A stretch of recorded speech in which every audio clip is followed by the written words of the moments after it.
Hello, everybody. It's Harry from Northwind Quantity Surveyors. I'm so happy to be here with my friend Stan from Eagle Vision. Now, we go back a long time. We're both in the property space, and we have done work together. I have referred my clients to Stan, and they came back. They were very happy with Stan's service. Saved them a lot of time, which is a lot of money.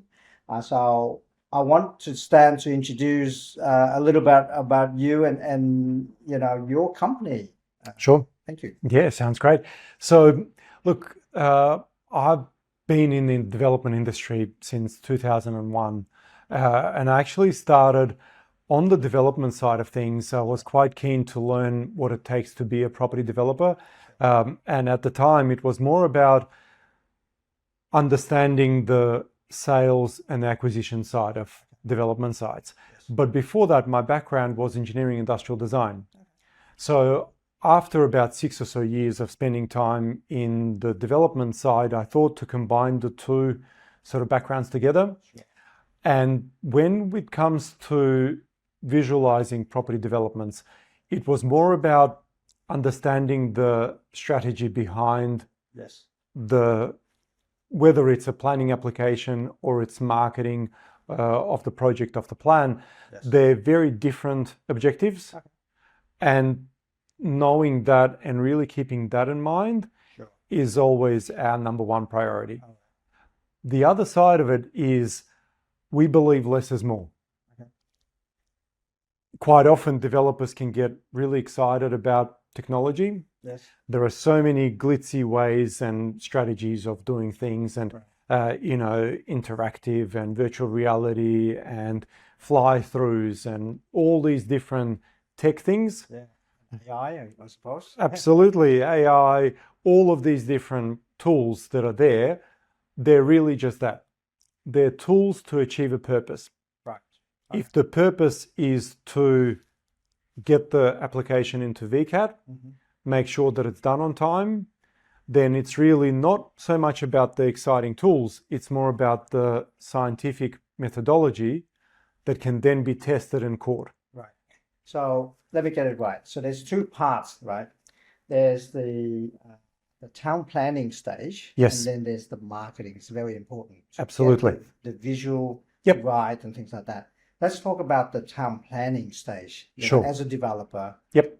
where do you come in, and how can you help? Absolutely. So look, typically architects these days are quite skilled. Okay. They have teams in-house that can produce a representation of what the building is going to look like. Sure. For the application, and how they can then take that into council and at least communicate the concept and the idea behind the project. Sure. Yes.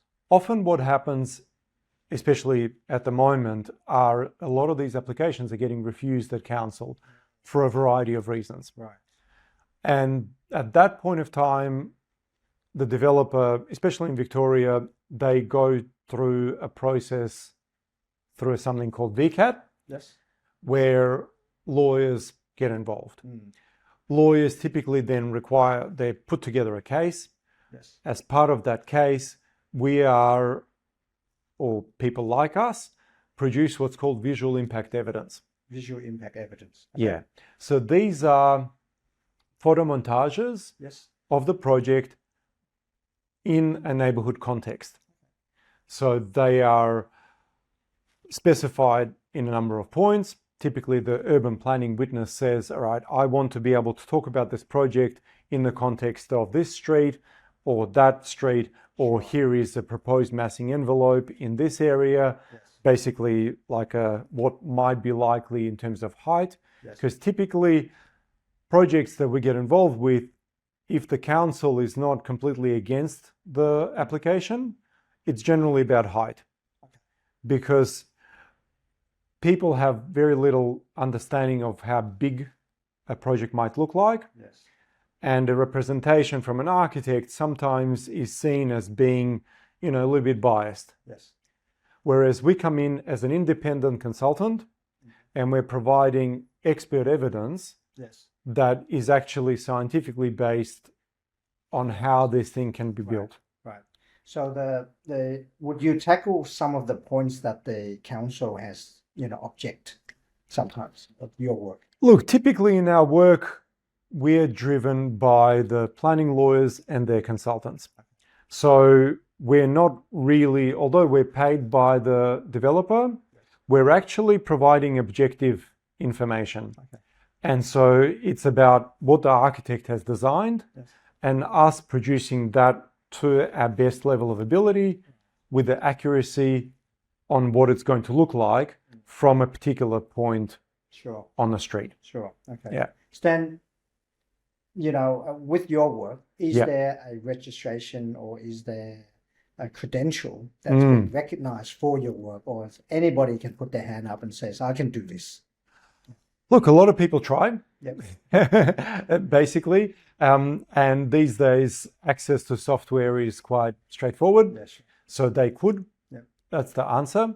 However, the real problem lies in the fact that this information has to go into court. Sure. And at court, the other side is exceptionally skilled, and their primary objective is to negate the effect of these images and question any kind of little thing they can find to make sure that the panel members looking at the pictures think that they're inaccurate. So if that happens, sometimes the entire application can get thrown out because the images were incorrect. Yeah. So in terms of registrations, there is a very specific practice note from VCAT called PNVCAT 2 that says the photos have to be at this kind of height, the report has to state these certain things, the survey has to be done in this kind of a way. So provided the person goes through that process and is able to complete and present the photomontages in the variations that they need to be, potentially, the answer is somebody else could do it. Yeah. There are credible companies that do it day in, day out, like ours, where at the moment we're probably 50% of our work is visual impact evidence. Yeah, sure. So I've often been an expert witness at VCAT. You have to go up to the stand and become absolutely, absolutely. And at that point of time, I'm getting questioned by the barrister from the other side. And it's quite nerve-wracking as well, because you're standing behind the evidence that you're putting forward.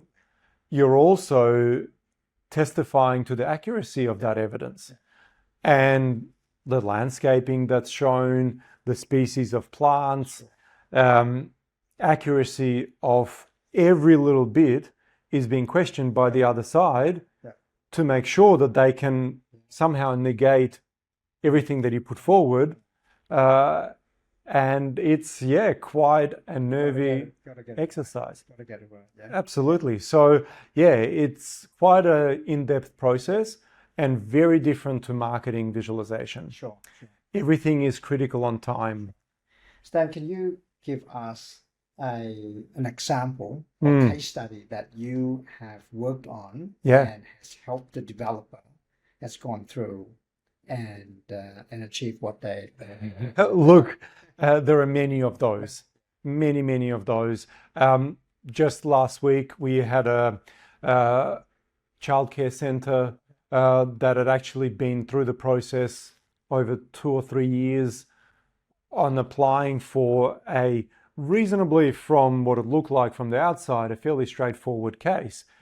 But it still took them quite a while because unfortunately their site was across the road from a school. And the primary school, I'm sure, wasn't thrilled about having a commercial operation across the road and the potential for maybe other cars and traffic and all this other stuff happening. However, from all intents and purposes, it'd be the perfect location for something like that. Did they object? Did the school object? Absolutely. And so did the council. And the council was trying to object based on the trees that were being removed or retained on the site. And so it was all about, is tree number 39 going to be retained, and what size it is, and what shape it is, and all these kind of questions that seem to be sort of parallel and not really the real reason. Yeah, sure. But from what we kind of observe, a lot of the time, the intention is to let somebody else take responsibility Yes. of approving or rejecting the application. Yeah. And as long as the accuracy is there, Yes. as long as the planting is correct, everything else like that, our clients were very happy to achieve the permit, Yeah. which was great. Awesome. Yeah. Awesome. There have also been cases of projects that have gone into VCAT a number of times. Okay. And again, our visualization forms a part of that application. Yeah. And whilst it may or may not be sort of the core reason why it has not been approved, having our images not questioned Yes. is the key. Yeah, sure. Because as soon as the other side doesn't have any questions, it means we've done our job right. Yeah, sure. Right. Stan, thanks for that. Now, what kind of sector, what type of building do you normally work on, or you specialize in? Look, the visual impact evidence side of things can apply to everything, from service stations through to multi-story apartment buildings through to large-scale land estates. Yes. It's really about the visual impact Mm-hmm. and the perceived bulk. And all of these kind of terms, neighbourhood context is another one that gets thrown around, Yes. because most people have difficulty understanding the presentation from the architectural firm and putting it into context. So yeah, it can span across every kind of project. Right. So with our audience, there's a lot of developers out there. Right. So at in what stage and do they come to you, Yeah. and what benefits would they receive in Sure. whether time or money or whatever? Yeah. Look, typically with the visual impact evidence side of things, it is a little bit like penicillin. Sure. If the person is really, really unwell, that can be a lifesaver. Yeah, sure. Ideally, you don't have to get to that stage. Unfortunately, in a lot of suburbs around Melbourne and other parts of Australia, especially when the application is quite contentious, Sure. especially if there are neighbours that are quite well off, Yes. they typically don't want to see change. Yeah. Full stop. Yeah, full stop. You get that? That's right. And so really that's the environment where we get brought in. If the application is smooth, the architectural firm can handle it quite capably. They won't need us. They won't need planning lawyers. However, right now, a lot of developers going into larger kind of applications Yes. are predicting that they're going to end up at VCAT, Yes. especially in Melbourne. Sure. So then they're already planning for who do we need to get involved. Yes. And this is another really important part of our side of work, because our work is not just about the rendering, so to say, it's the pre-work that needs to get done. It takes comfortably about 5 to 6 weeks to turn something like this around. Yeah, because photography needs to be done right. Yes. The survey of the photography needs to be done right. Yes. All of that needs to happen. And then when the photography comes back, sometimes the urban planning witness says, hey, could you actually get back on site? I want to see it from this location. Or maybe 500 meters up the road, I want to be able to prove that that kind of context, Sure. it's quite comfortable. Sure. And sometimes we've had cases of we'd be on a walking path by a creek and the development is a few kilometers away, and what is the visual impact from that location to the development. So all these kinds of different applications need to be thought through. So for that, we need time. Yeah, sure. And it's not just about the final render and making it look amazing. It's much more about the methodology and what has to happen. So we need time. Yes. The planning lawyers need time to put the case together. Sure.